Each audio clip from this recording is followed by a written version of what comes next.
Assalamualaikum warahmatullahi wabarakatuh. Perkenalkan, saya Alif Sofia Kamila dengan NIM G002404. Di sini saya akan membahas mengenai laporan praktikum anatomi blok 2.1 yang akan dibahas pada kali ini. Ada subtopik OGM maskulina, ada OGM feminina, sama sistem uropoetika. Untuk laporan pertama, sebelumnya saya izin sambil melihat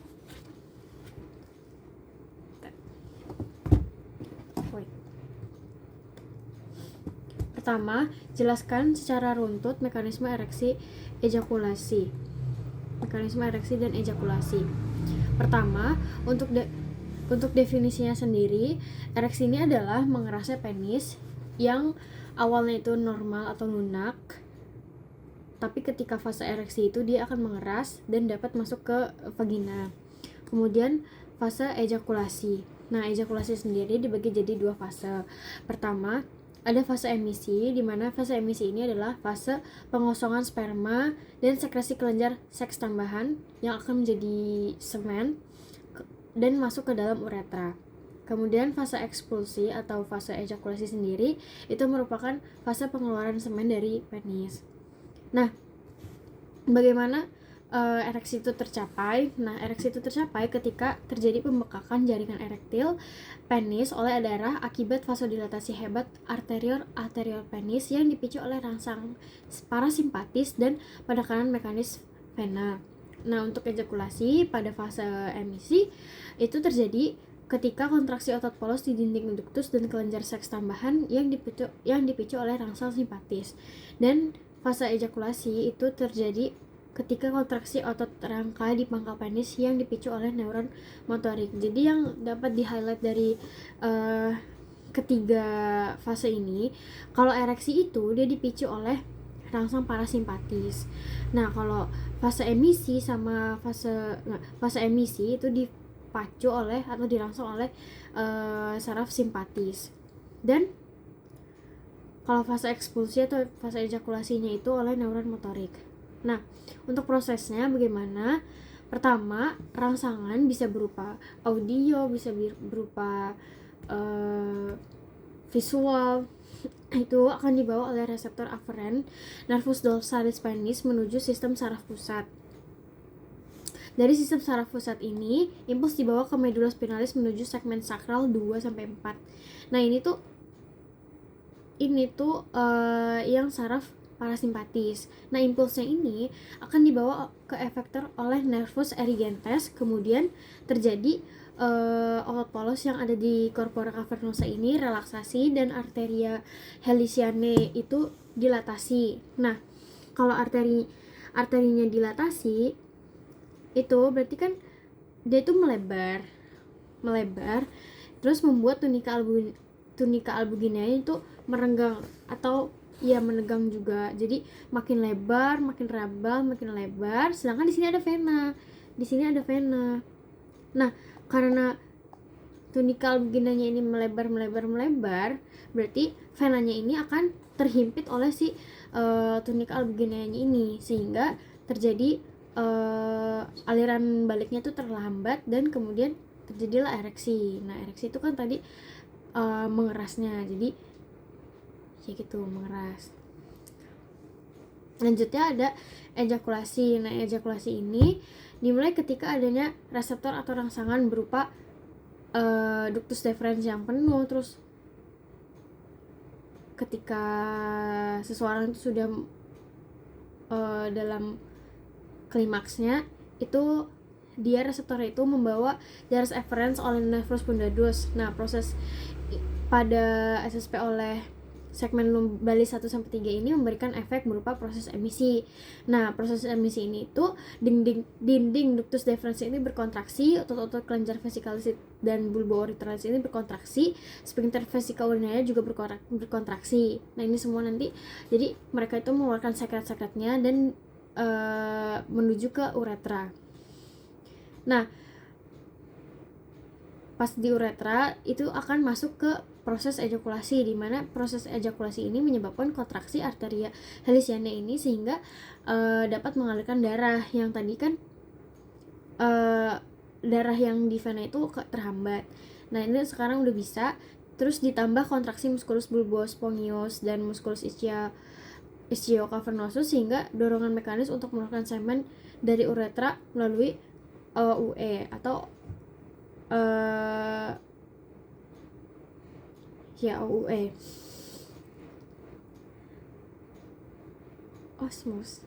Ostium uretra externum. Nah, udah untuk nomor laporan pertama sudah. Selanjutnya laporan praktikum yang kedua. Nah, untuk laporan praktikum yang kedua itu soalnya adalah jelaskan secara runtut anatomi dari organa genitalia feminina externa. Nah, pertama itu akan saya bahas adalah mons pubis. Dimana mons pubis itu kan di sini ada yang namanya symphysis os pubis. Nah, mons pubisnya ini tuh adalah kulit menonjol menutupi si symphysis os pubisnya tadi.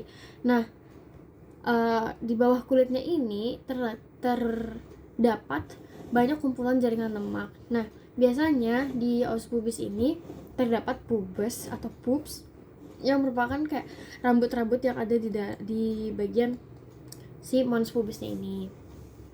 Selanjutnya ada labium maius. Untuk labium maius ini dia itu adalah homolog dari skrotum. Kemudian membentuk batas lateral dari vulva, dan yang secara tidak langsung ini dia akan melindungi klitoris, OUE, orificium vaginae. Kemudian ada dua aspek. Yang pertama itu ada interna, dimana interna itu biasanya yang halus dan berwarna merah muda atau pink. Kemudian untuk yang eksterna itu dia itu ditutupi oleh si pubes tadi atau si rambut-rambut tadi. Nah, di antara kedua aspek ini itu terdapat jaringan lemak, jaringan pengikat longgar, otot polos, pembuluh darah, saraf, kelenjar.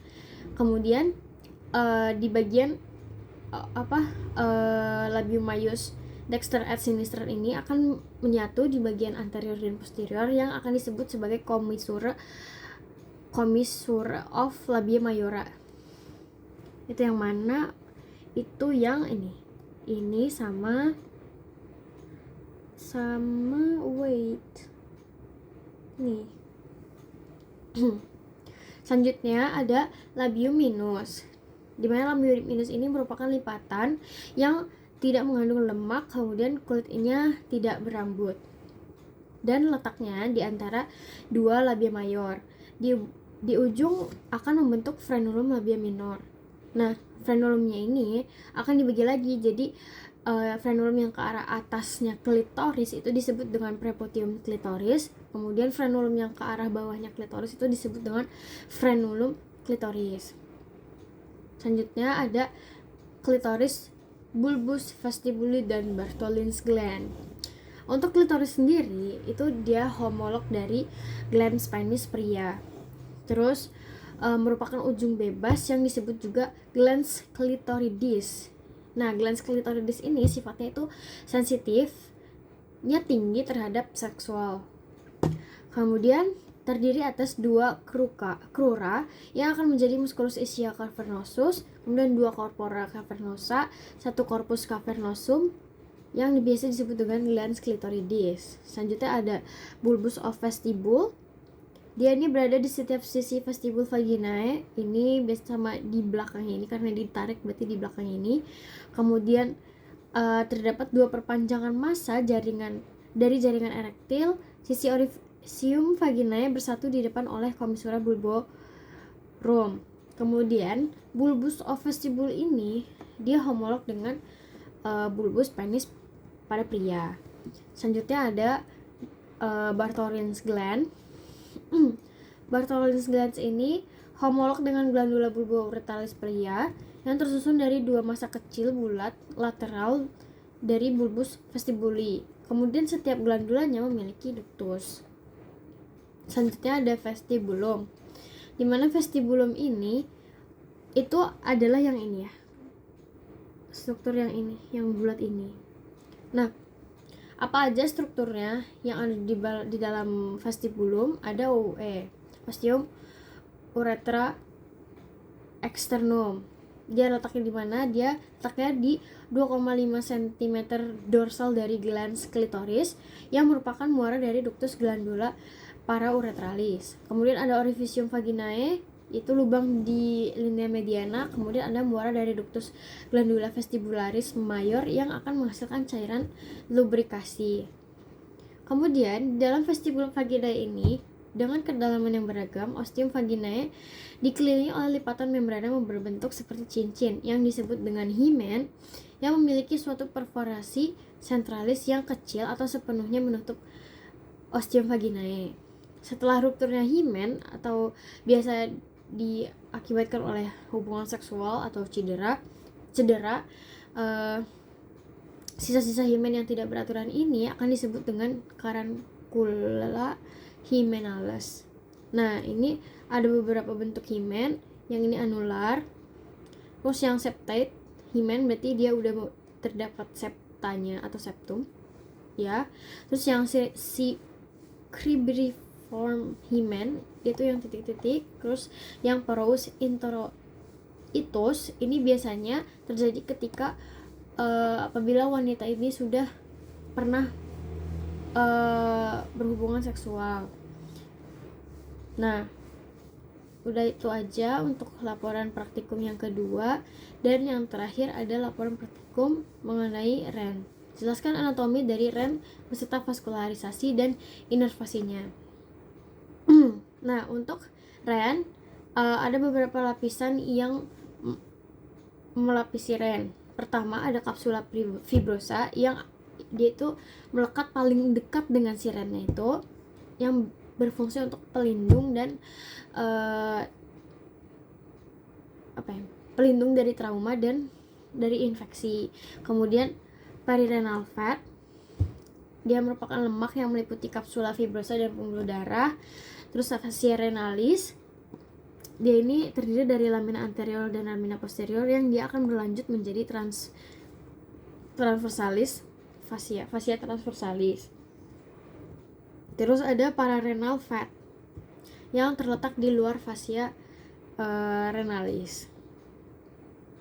Selanjutnya REN ini merupakan organ retroperitoneal yang letaknya ini REN kanannya dia lebih rendah daripada REN kirinya karena adanya desakan lobus dexter hepar. Nah, untuk letaknya ada di superior VTH 12 sampai inferior lumbal 3.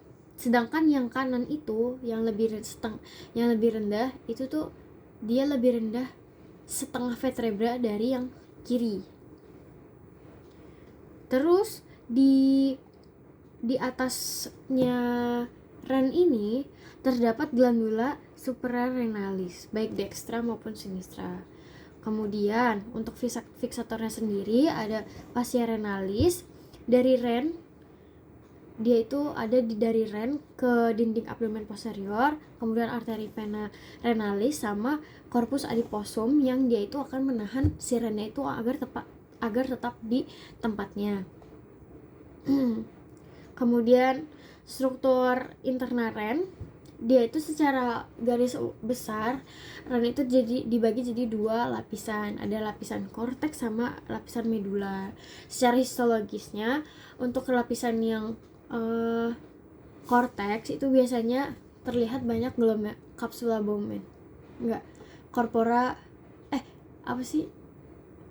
Malpighi ya, badan Malpighi yang isinya glomerulus sama kapsula Bowman. Terus juga ada TKP, TKD, dan ada Ansa-Henle.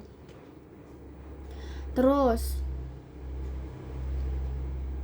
kalau yang medula ini dia itu biasanya banyak struktur yang bertabung-tabung gitu, lebih ke yang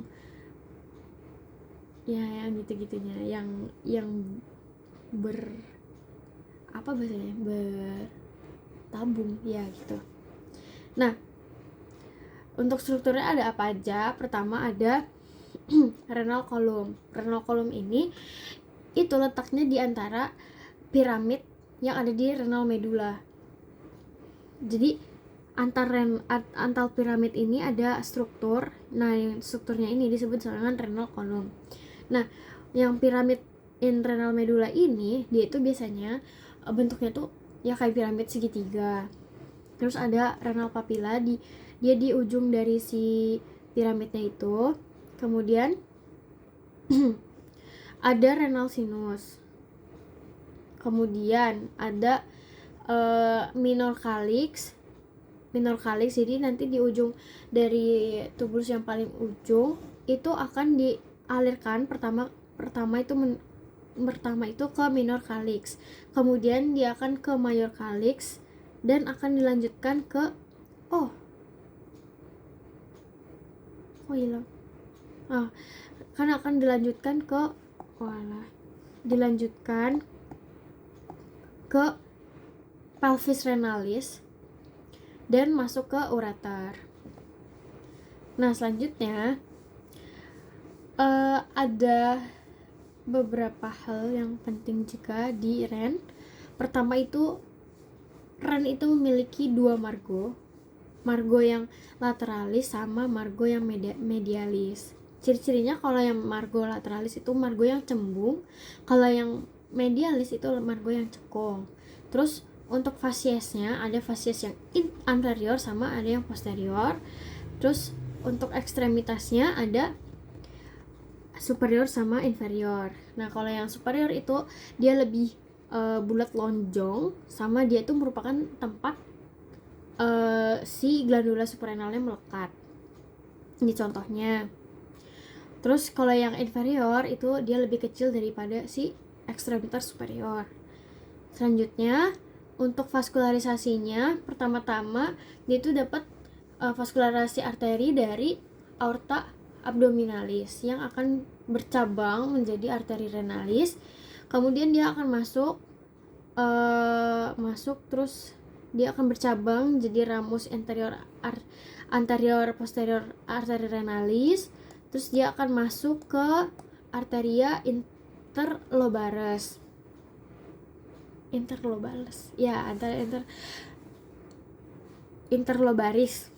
Kemudian masuk ke arteria arcuata, kemudian masuk ke arteria interlobularis, kemudian ke ramus capsularis, terus ke plexus capillaris sama arterial glomerulus, kemudian masuk ke capsula Bowman dan masuk ke afferent glomeruli.